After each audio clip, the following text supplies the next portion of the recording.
Welcome, everybody, to the July edition of Wireside Chat. And I'm joined by Dr. Courtney Watson and my co-host, as usual, Melissa Hart. I'm Paul Woodcover, the Associate Dean of the Online MFA. Really happy to see the turnout today on a very hot day for many of us anyway. So Dr. Watson is an award-winning fiction writer and scholar of literary travel and tourism. Courtney earned her PhD in English at the Center for Writers at the University of Southern Mississippi. She also holds an MFA in fiction from Florida Atlantic University and a BS in print journalism from the University of Miami. Courtney's research, rooted in place and setting, examines how legacies of authors are marketed through commodified literary landmarks and travel experiences. She also explores the theme of travel in her creative work. A past recipient of the National Society of Arts and Letters Regional Short Story Prize, Courtney uses her love of travel as the foundation for many of her stories and essays. Courtney won the inaugural Omega Sci-Fi Women Hold Up Half the Sky Feminist Science Fiction Award for Never Turn Your Back on the Water, a speculative time travel story inspired by her adventure to a remote volcanic beach on the coast of Iceland. Courtney is a frequent flyer and has been a featured speaker at many conferences around the world, including the first ever Women of the World Symposium in Alexandria, Egypt. So I'm just both in awe and incredibly envious of your CV there, all the incredible places that you've visited. What what is literary tourism? Well, that's kind of the focus of your academic work. So let's talk about that a little bit, and then we can segue from that into how that influences your fiction.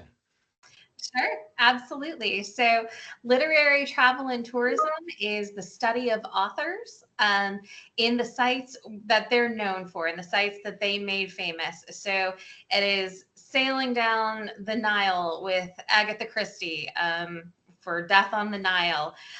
It's touring Paris and each of the stops that Ernest Hemingway made for A Movable Feast. It's William Faulkner's Yoknapatawpha, which is this exact replica of Oxford, Mississippi, which is where he spent much of his life when he wasn't traveling around the world. So it is going to these different author sites, sites that are associated with them, examining the ways in which those sites have been commodified.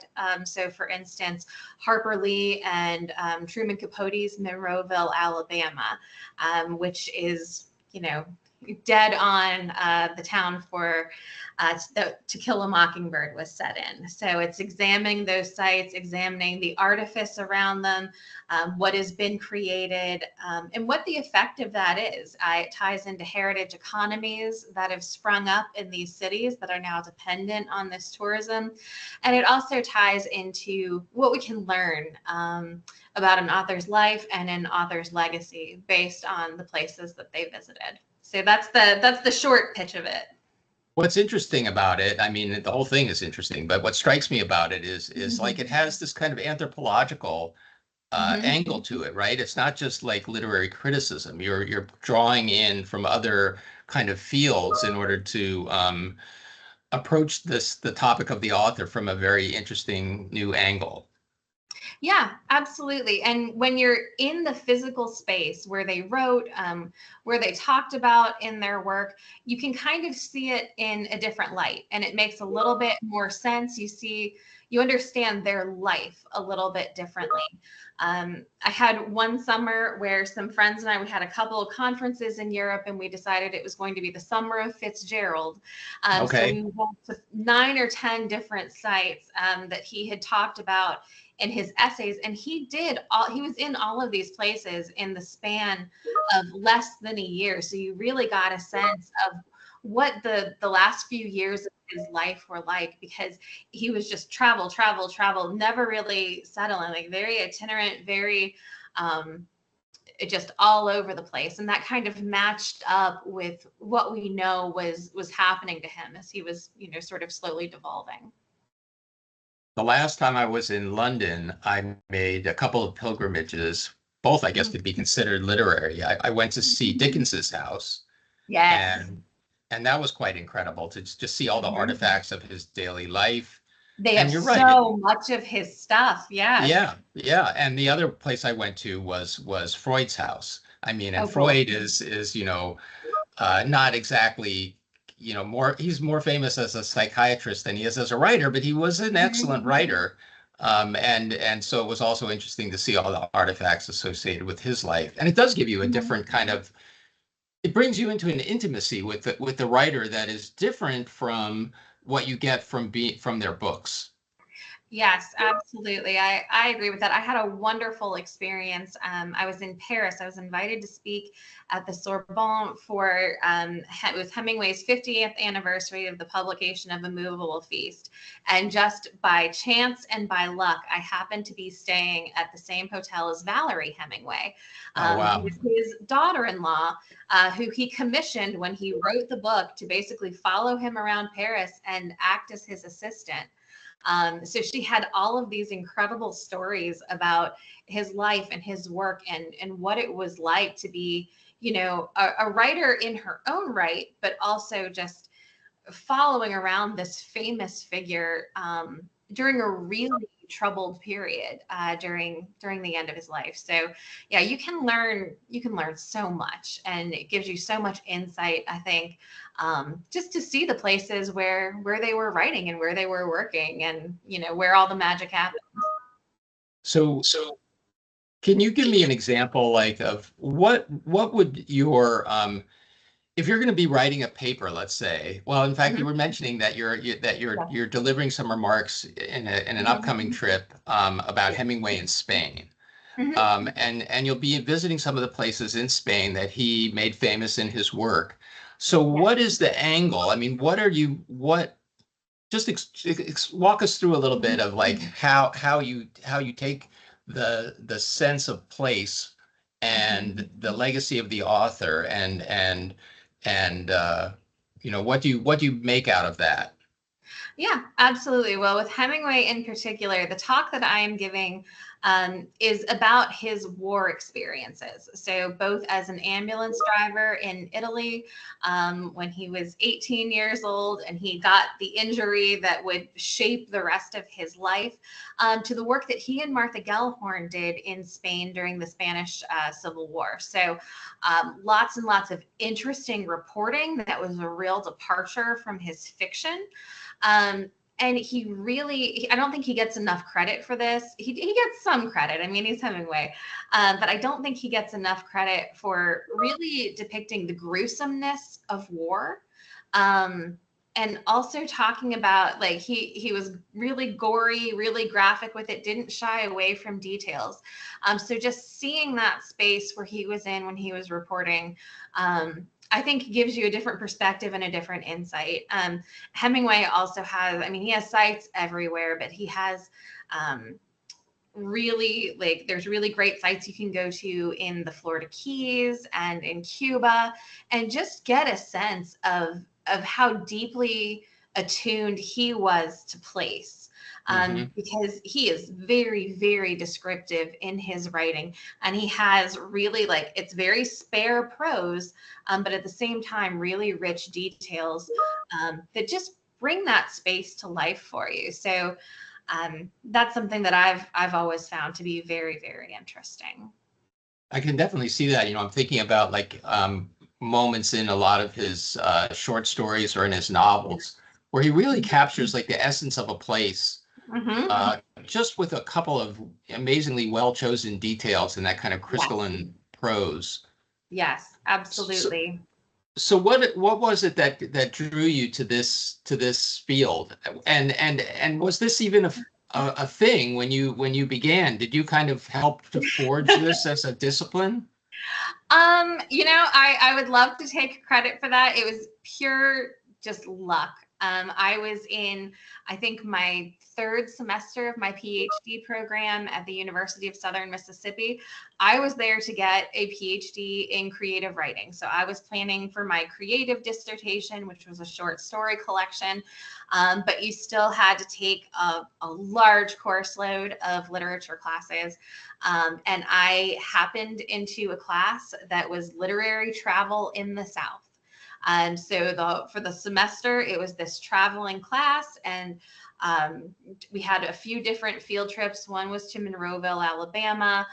We also went to Louisiana to examine the home sites of Walker Percy and William Alexander Percy. We saw sites associated with Truman Capote in both New Orleans and Alabama.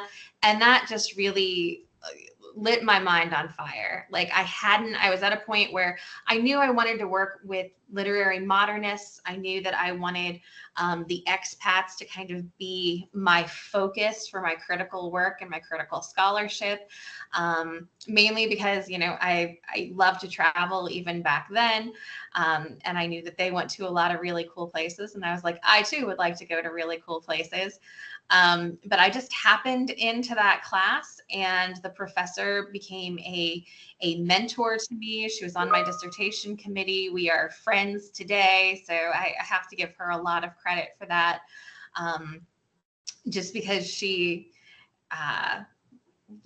really inspired me to pursue the field further. At the time, she was doing some writing on True Blood, because it was when the show was on, it was filming in Louisiana, and we were in southern Mississippi, so they'd taken her on as a writer, and that's a very atmospheric show that really draws a lot from the landscape, a lot from the local culture. So that just opened it all up for me, and I was so excited about it, and I'm still excited about it. It's still something. I can tell. I mean, it seems like a dream job. I like to travel too. I would like to. Where do I sign up? Let me pull a question out of the chat here. Sure. Yeah, absolutely. This is a question from Ben, who asks, have you ever done any literary tours or thought of it in terms of fantasy writing? Like, for example, they say Tolkien was very inspired by certain English towns and so on. Yeah, there are wonderful Tolkien tours in England, which you might already know about. A place where that really came to life for me with fantasy, I was way before the show, I was a big fan of the George R.R. Martin books, the Game of Thrones series, at least through book 5. Then I was like, I'm not sure. But I went to these incredible sites in Iceland. There's a Game of Thrones tour in Iceland, and it's something that the tour guides love to talk about because they filmed there for several years, and Iceland is a very small country. So I got to talk to people who actually worked on the show, which was really interesting. And then last year I was invited to speak at a university in Croatia, in Split, and that is the setting. There's this big palace there that's the size of a city, and it is the setting for a few of the different places. I think I don't remember which one it is, but it's Diocletian's palace, and you can see it all through the series. So that was very cool, and it's just really interesting to see how big a part of the town of Split that Game of Thrones tourism is, and it's really cool. Yeah, and I guess that also happened in like New Zealand, right? With all the Lord of the Rings movies. Yes, absolutely. One of my friends just left New Zealand, and he did a whole tour. He had like the Hobbit door and everything. So he went to what's remaining of the set, and absolutely loved it. Yeah, so cool. So let's talk a little bit about your work as a fiction writer and how travel and place and setting, how you approach them in your own work, and how that may have been impacted by your academic focus. Yeah, absolutely. So I would say I predominantly write short stories. I do have a novel on submission right now, and I'm almost done with my second novel, and hopefully it'll be ready to go by the end of the summer. But I would say it's probably the way it changes the way that I look at place and setting. Sometimes I will be in a place and a bolt of lightning just strikes me, and I'm like, okay, something happened here. There's a great story here. One instance of that would be the story I wrote that won the Omega Sci-Fi Award, which was featured at the Pasadena Literary Festival. I was speaking at the university in Reykjavik in Iceland, and I just went off for a day to play tourist, and which is one of my, one of my favorite things to do. And I went on this tour. It was just a small group. It was me, a couple other people, and a guide. And he drove us down to the south coast of Iceland. And there's a town there called Vik that's absolutely fascinating because it's this town that is situated right below the base of a volcano called Katla. And this volcano, if it erupts, it's going to be like a Yellowstone situation because it's just absolutely enormous, and it's covered by a glacier. And as you're driving in, they tell you, okay, if you hear the sirens, you have 20 minutes to get to the church on the hill. So hopefully you can run that far that fast. Because what will happen is if it goes off, if Katla erupts, it's going to vaporize the glacier and wash the town of Vik into the sea. And the people live there. Just knowing this, just having this future disaster right in their backyard. So that's kind of shaped sort of the attitude and the culture of the entire town. And a lot of Iceland's most interesting folklore comes from that area because it's a very dramatic scenery. It feels like you're on the surface of Mars. The sky is this like dark gray, and there's all of these huge rocks that are black, and then the sand beach is black. So I was just sitting out on that beach, and I got the inspiration for my story, Never Turn Your Back on the Water, because I was talking to the guide, and it just hit me, and I was scribbling down. I wrote like the first paragraph of this story while I was sitting on this beach because these waves were coming up, and they're called sneaker waves. And basically what it is, in the US, we would say it's just a really dramatic riptide. But there's people that have gotten pulled out to sea and died from it. There's, a handful of tourists every year, but it seems to me like every murder in Iceland has been blamed on these waves over the years. So if you look at like Icelandic noir and all of the great mysteries that they write, like you can tell how deeply imbued that atmosphere is into the literary culture of that country. So this story just formed in my head about these women disappearing. And I just took it from there. But yeah, I was sitting on the beach in the sand, probably too close to the waves, and just watching it. And I wrote the first paragraph or so on my phone, and just being in that place was really inspiring. Oh, that's awesome. And you used your phone. That's so cool. I didn't have a pen with me. I thought I was off duty. I guess writers are never really off duty. Oh, come on, right? We're never off duty. So yeah, I was taking pictures, and then I was like, the first couple lines occurred to me, and I just had to write it down. So yes, that story, started on a beach in Iceland in a few lines on my phone. That's awesome.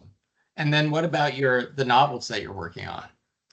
Yeah, absolutely. So my first novel, it's set in the United States, very influenced by the small town culture in the Blue Ridge Mountains, which is where I live. And then the one that I am working on right now is like a travel action adventure academic romance. Okay. Something, that sounds a little Indiana Jones-ish. Yes, maybe a little bit Indiana Jones-ish. And I've been traveling a whole lot over the past couple years. So this novel has, like, pieces of it have been written just all over the world. I wrote part of it when I was in Egypt. Part of it was written in Croatia. Part of it was written in, Denmark and California and New York. And I made a little note next to just where I was each time I started working on it, because it has really been something that has been created all over the world. That reminds me, one of my favorite writers, Samuel R. Delany, he used to, at the end of his novels, he would have in italics where the novel had been written. And it would be like, cool. it would be like, Barcelona, Lisbon, Yeah. Paris, and it was just so romantic to come across those names at the end of the book. Cause as an aspiring writer, I was like, oh, what a great life. He must be and of course he was traveling all over the place then. I remember I was writing this, and when I was speaking at the Women of the World conference, I went to Egypt. I spent a few days in Cairo, and then the conference itself was in Alexandria, Egypt. So you sail up the Nile, you go as far as you can, then you drive into Alexandria. But I got to my hotel, and it's the Cecil Steinberger Hotel in Alexandria. It's right on the waterfront. The views are absolutely astonishing. But I go up to my room, and many, many famous people have stayed at this hotel over the years. So like Winston Churchill has stayed there. They have a plaque up front in the lobby with the signatures of all of the like luminaries that have stayed there over the years. Yeah. So my suite that I was in was the Cecil B. DeMille suite. Oh, so my it is God. where he stayed when he was filming in Egypt. Next door to my suite, in the room that was under like renovation, they were doing some stuff in it. I just looked over my shoulder and I saw the little brass plaque, and it said Agatha Christie on it. Oh my God. And I am an absolutely huge Agatha Christie fan. I love her work. I've loved her work forever. And so I was like, oh my gosh, I need to see it. I need to see it for myself. The door was ajar. I'm not going to say it was open, but the suggestion was there. So I let myself in, and it was just so cool to stand in the place where she stood. And they had her desk that she apparently wrote part of Death on the Nile at. And she had spent, big chunks of her life in Egypt and in the Middle East, which I was really fascinated to learn that.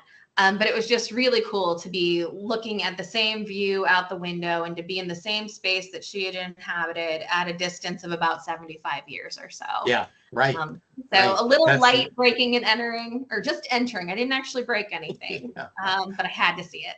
Of course. I mean, were you a little tempted to prize off the little plaque on the door and take that with you?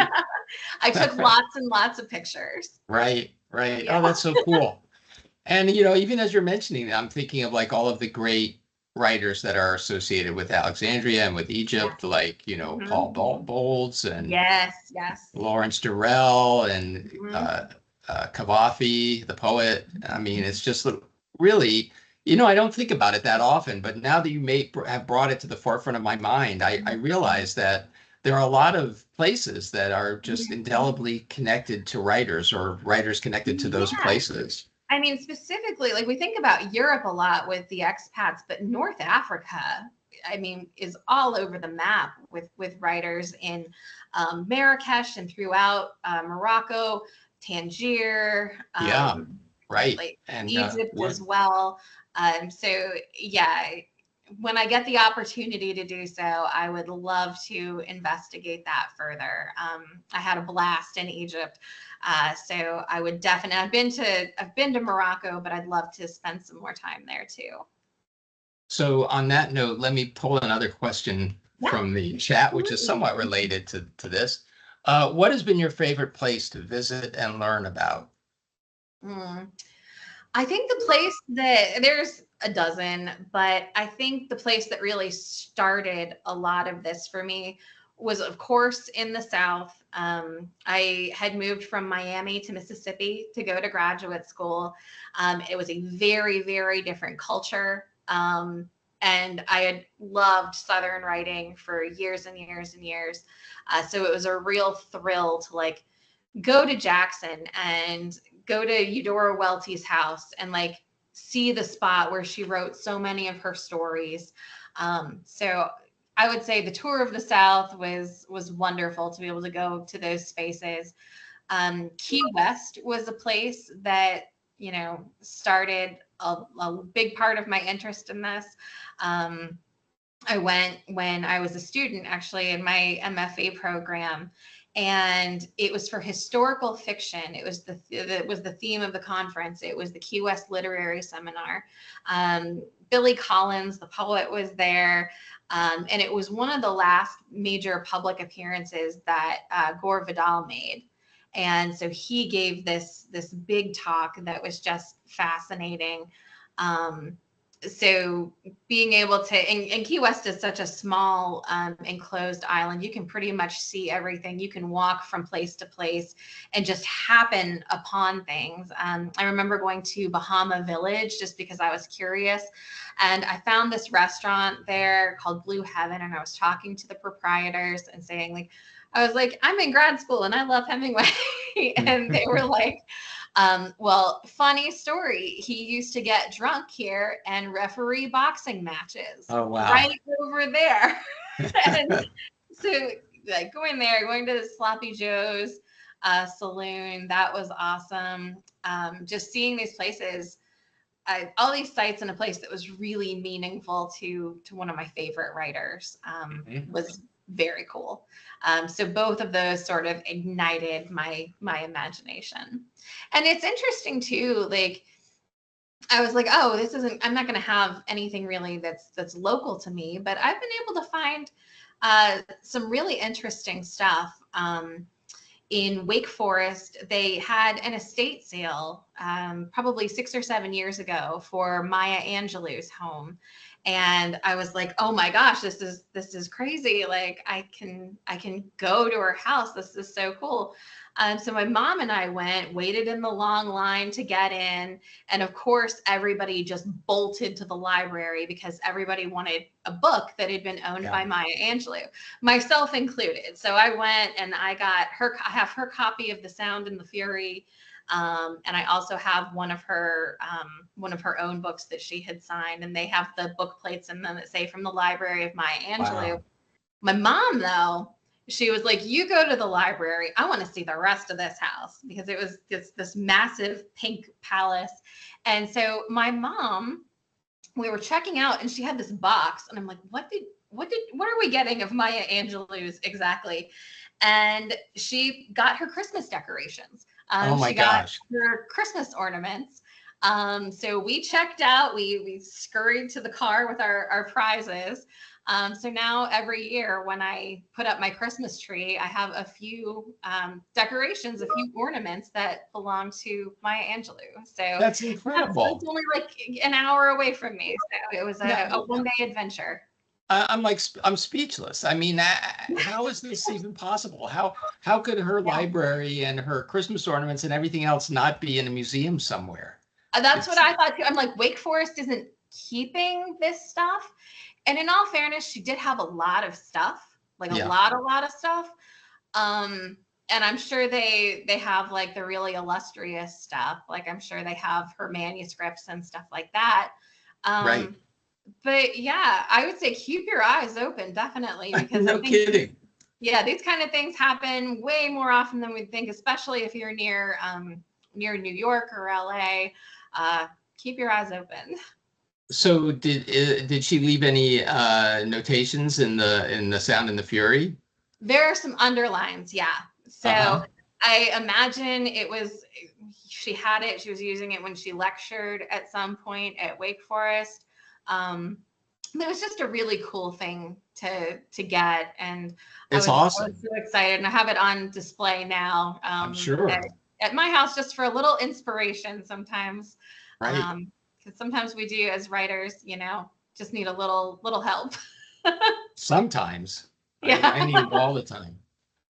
Let me pull another question out here.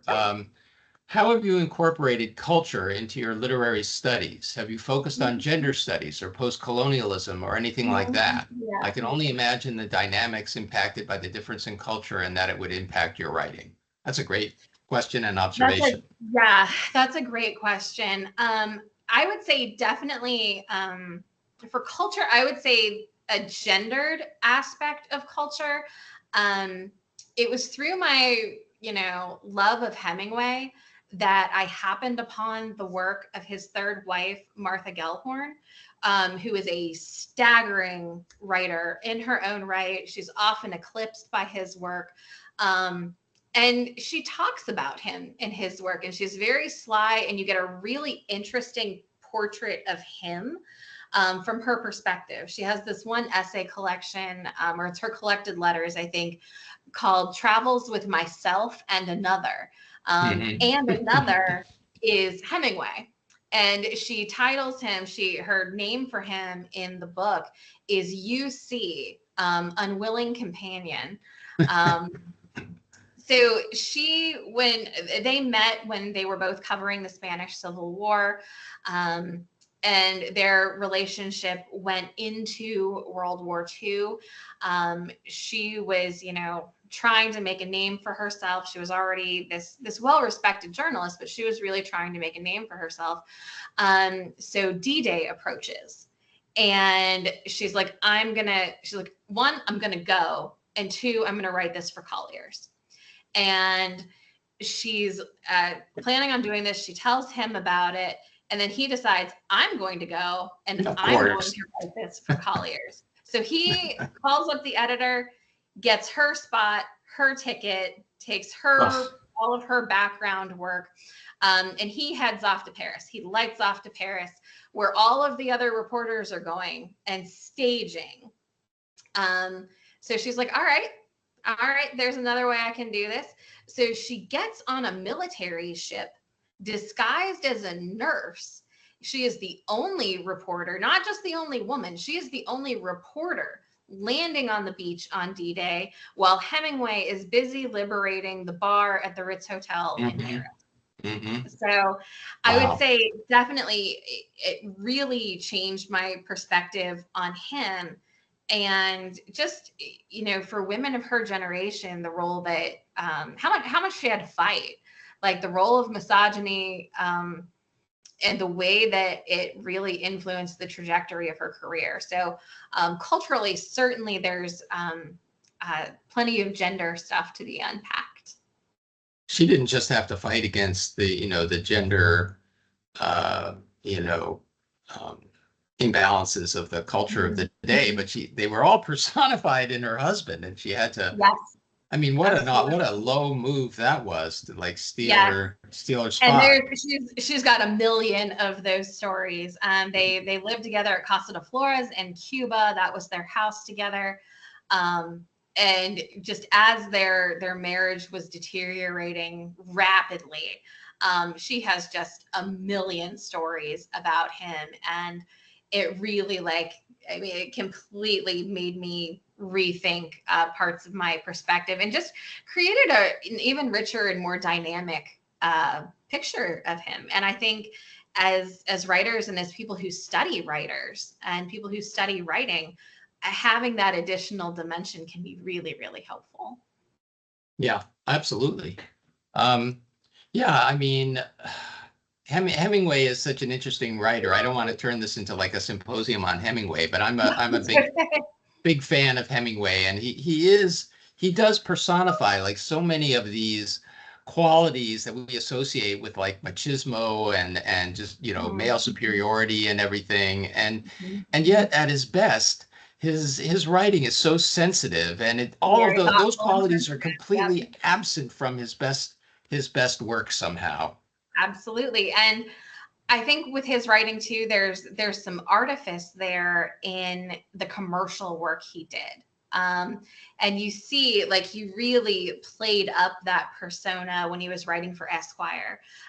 When he was like, well, when you are, trekking through the Himalayas and you want to have this Gillette razor with you, right? he really built up that persona.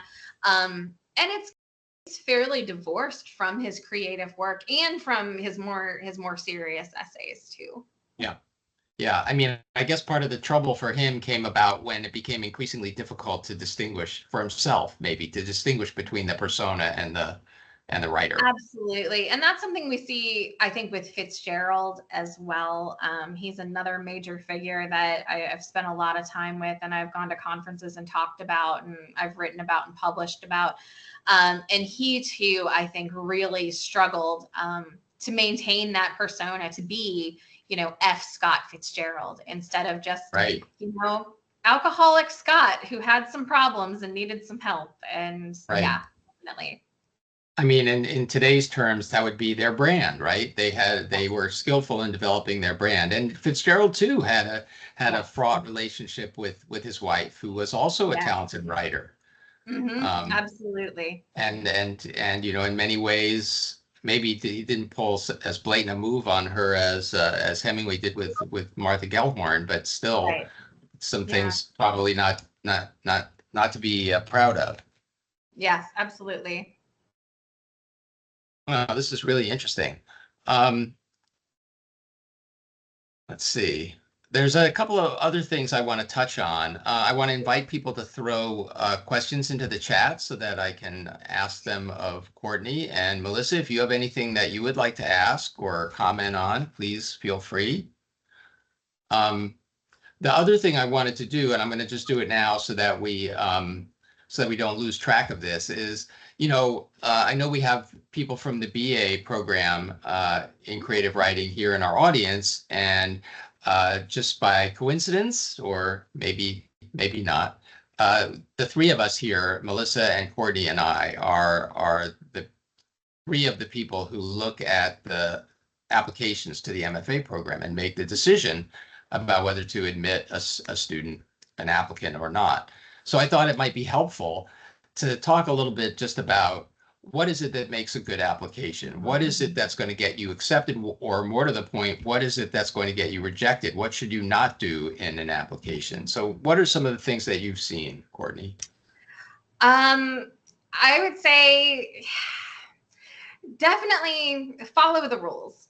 Give the applications, submit applications that are giving what is being asked for. So make sure that application is complete. Make sure you have every different part of the application. But once that's out of the way and done, there's so many things, and I've read so many wonderful, wonderful samples from applicants to this program. Where the writing just jumps off the page, immediately there's something special about it, and you're not like, oh, I like this sample. You're like, I want to read this book. I can't wait to read this book or read this story. So a writer that has a distinctive voice and expresses that voice early on, it doesn't have to be perfect, but just that there's something there that is distinctive to that writer, in the same way that if you read one of your favorite writers, you can tell by the end of the first paragraph, oh yeah, this is that writer. So the voice, if you can nail that, that's great. I love people who draw a lot from setting and their world building and create that sense of verisimilitude, and they have that world that feels like you could just walk right into it. I think that's really special, and that's something that stands out.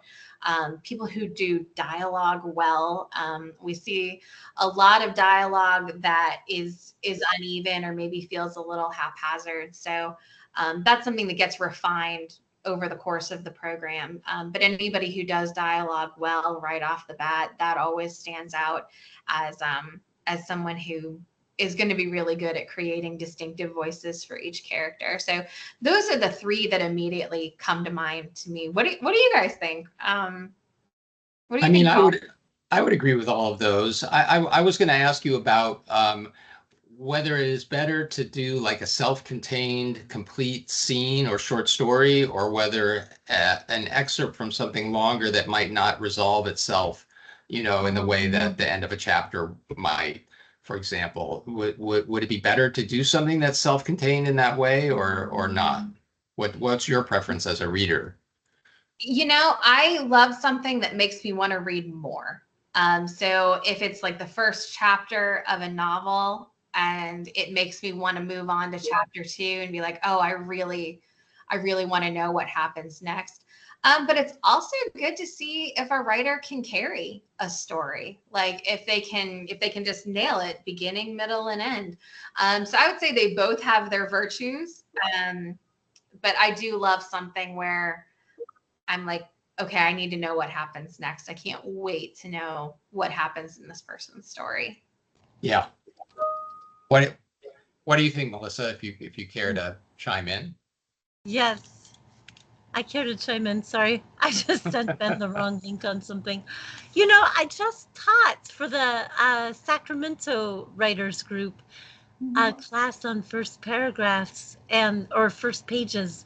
And what grabs me right away is a sense of conflict and surprise from the very first sentence, and verbs that are really active and active voice and vivid characterization. And it's possible to get all of those elements into the very first paragraph of a writing sample. And if I see that, I am hooked. Yeah. Yeah, absolutely. I mean, I would say there's like three classes of applications that we get. One of them are applications where it's just like, no, sorry, you're not writing at the level yet that you need to be to succeed in an MFA. So it wouldn't be fair to you to let you in. The other one is like, yes, you are writing at that level, but you still have a way to go. But we'll let you into the program because we know the program is going to work well for you and you're going to do very well in the program. And then the third is like, confidentially, you don't need to be in this program. You're already writing really well.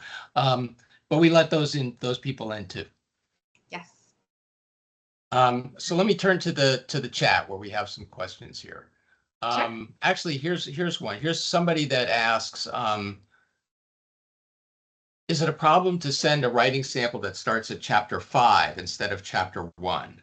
And I wrote a response to that, which was, why would you want to send chapter 5 instead of chapter 1? And I think that the issue there is that presumably by chapter 5, there's a lot of backstory in the novel that's been revealed. Characters have already established themselves in certain ways in the mind of the reader.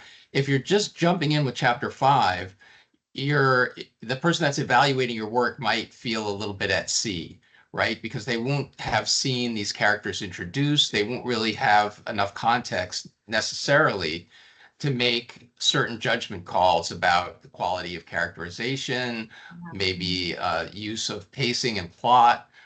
Whereas if you start with chapter 1, then you're basically giving them what a reader would see upon picking up your book. Obviously, we're judging on the basis of quality of your writing. So starting with chapter 5 is not going to be an automatic rejection by any means, I don't think, for many of us. But I would seriously I would just be really sure that chapter 5 was the best place to start. I agree with that. I think if you start in chapter 5, you might be giving yourself an uphill battle. Like you're at a point where now it's your job to convince the reader instead of just introducing the reader to the world. So yeah, not to say there aren't some absolutely phenomenal chapter 5s out there, but I think it does make your job harder. Yeah. Okay, so let me go back in here because there were some other questions having to do with the thesis itself. Yes, and here's one. Any advice for those of us going into our thesis classes soon? And there was a response from another attendee that said, develop a writing habit as soon as possible. Yes. What else can we advise? Well, just to expand on that is something that I don't think you can overemphasize the importance of that. I'm trying really hard to get this novel that I'm working on right now to get the first draft finished, and I am doing a program this summer called Seize the Page, where you just meet with a group of writers in the morning. It's 5 a.m. for people on the West Coast. It's 8 a.m. for people on the East Coast. You meet and you write for an hour, and then you start your day and go off on your day. And that has been, that's changed so much for me. I went into the program at the beginning of the summer with like 45,000 words. And this morning I crossed over 70. Like I'm almost done with the manuscript that I'm writing. And it's been something that really, like, I don't know, you have to like change like all of your habits, but that I think can be really helpful if you have some support too, like people who support your writing, having a support system, having people who, I have a friend who's a writer, and sometimes we meet for coffee and a writing session, and we meet, we get our coffee, we talk for a few minutes, we set the timer for like half an hour or 45 minutes, talk a few minutes, and then do another half hour or 45 minutes of writing. And we're both like writing our individual things, but we're like alone, but together. So that's good. Anything Yeah, we can have, we can bring in some support is helpful. we had Kelly Link as our guest at a Word for Word event a couple of months ago, and she talked about that too, like kind of getting together for these like mutually supportive writing sessions, where you're just kind of like working in silence together. Sometimes she would do it online, like during the pandemic, she did it a lot online, but sometimes also just in person. Just knowing that you have that you're surrounded by somebody else doing that work kind of helps you to do it, I guess. Absolutely. I agree with that.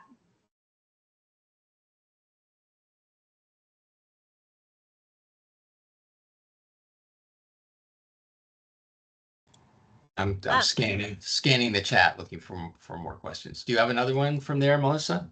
Oh no, I was gonna ask the last, oops, it just went away.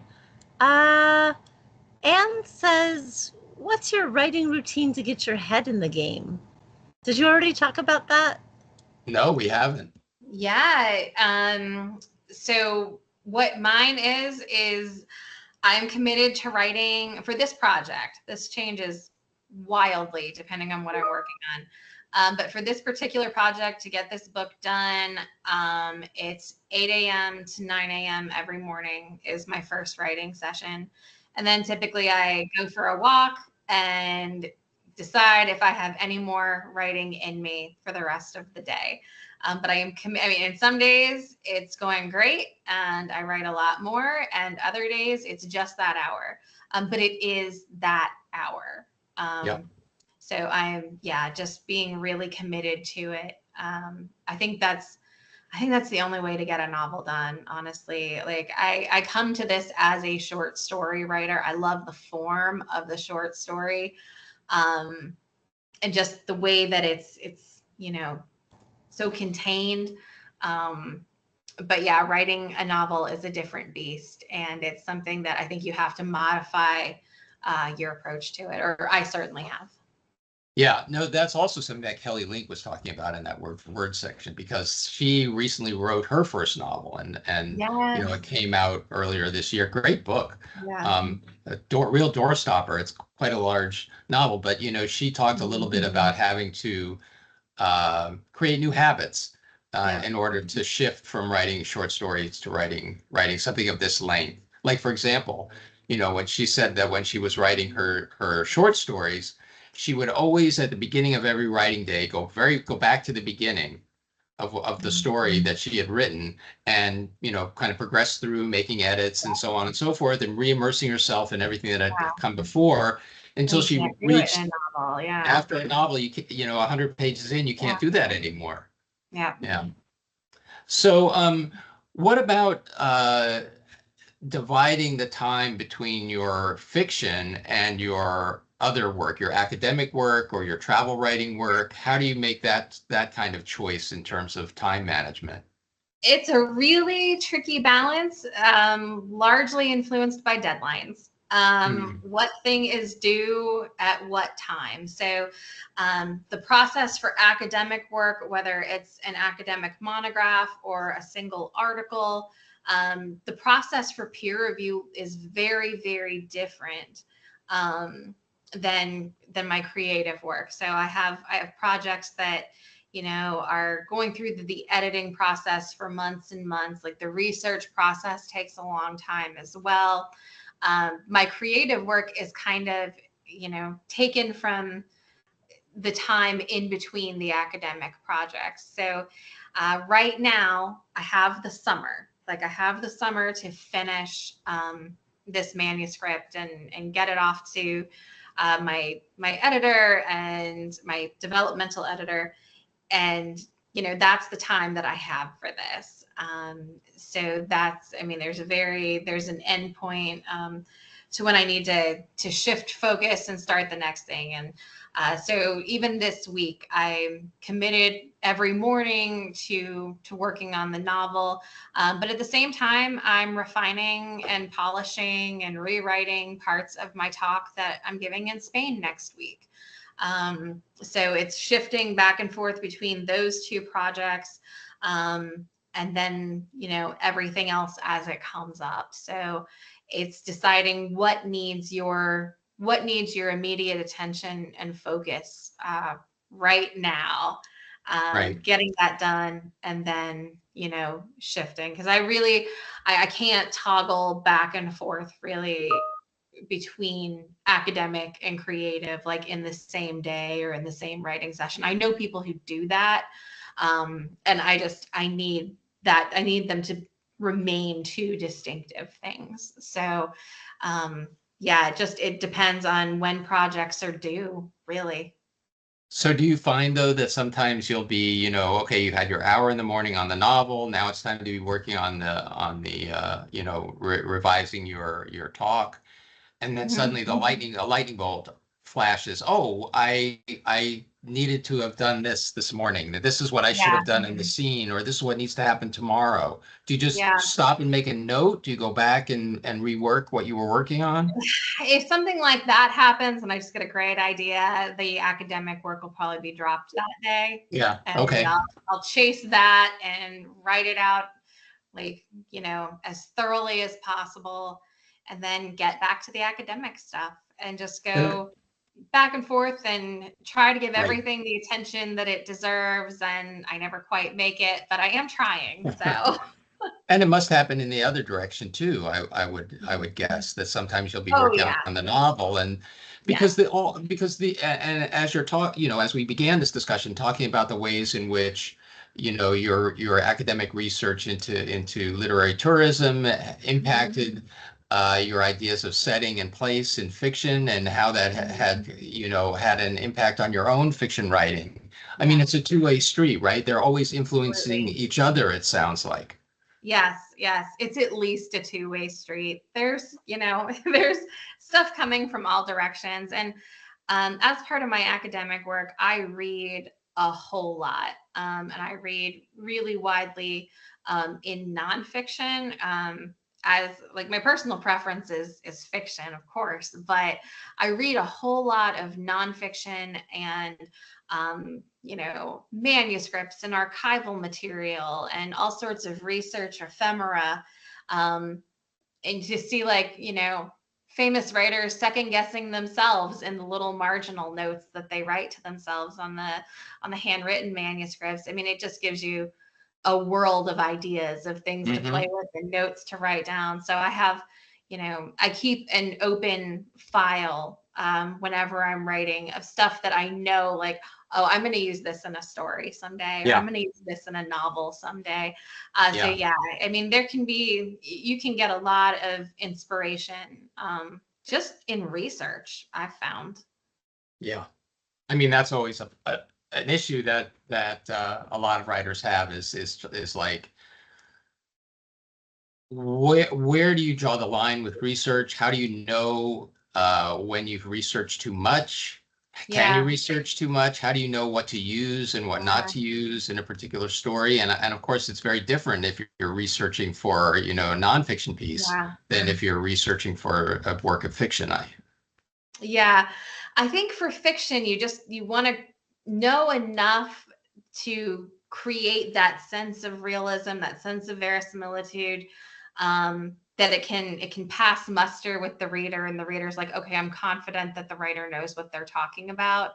Hmm. Um, there's less latitude for that with academic work, because there will be questions and there will be comments, because it's not in service of the narrative. It's not in service of the story in the way that we think about it in creative work. Like, because in academic work and critical work, you're really like, you're deep in the minutia for that, and there can be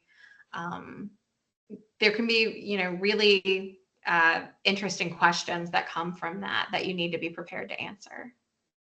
I want you to write a series of mystery novels about murders that take place in literary locales that have something to do with the writer who's associated with that locale, and your protagonist could be someone just like you, who's like I love that.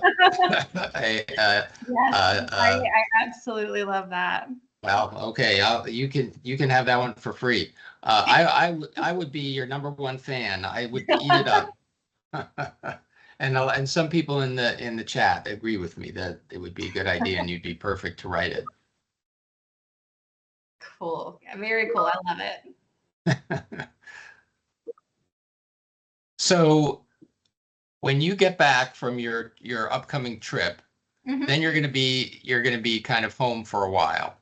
Yes. And then what? Do you have future trips planned? Are you already looking ahead?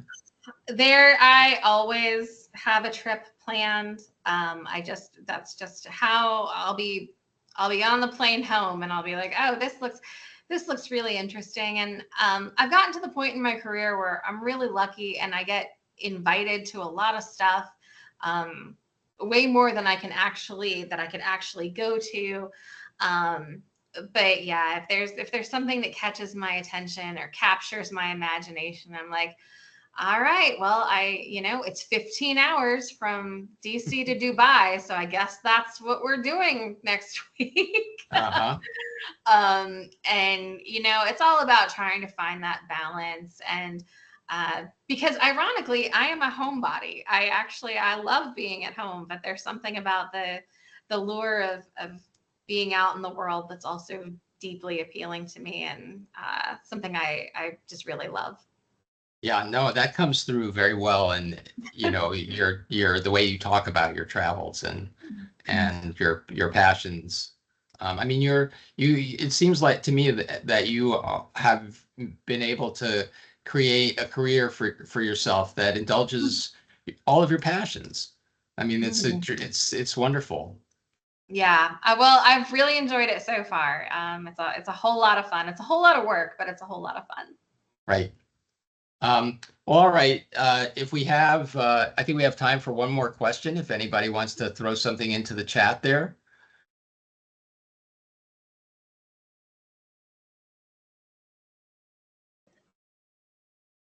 Oh, I like that. Homebodies know how to make their home anywhere. That's a great little quote. That's a very pithy statement.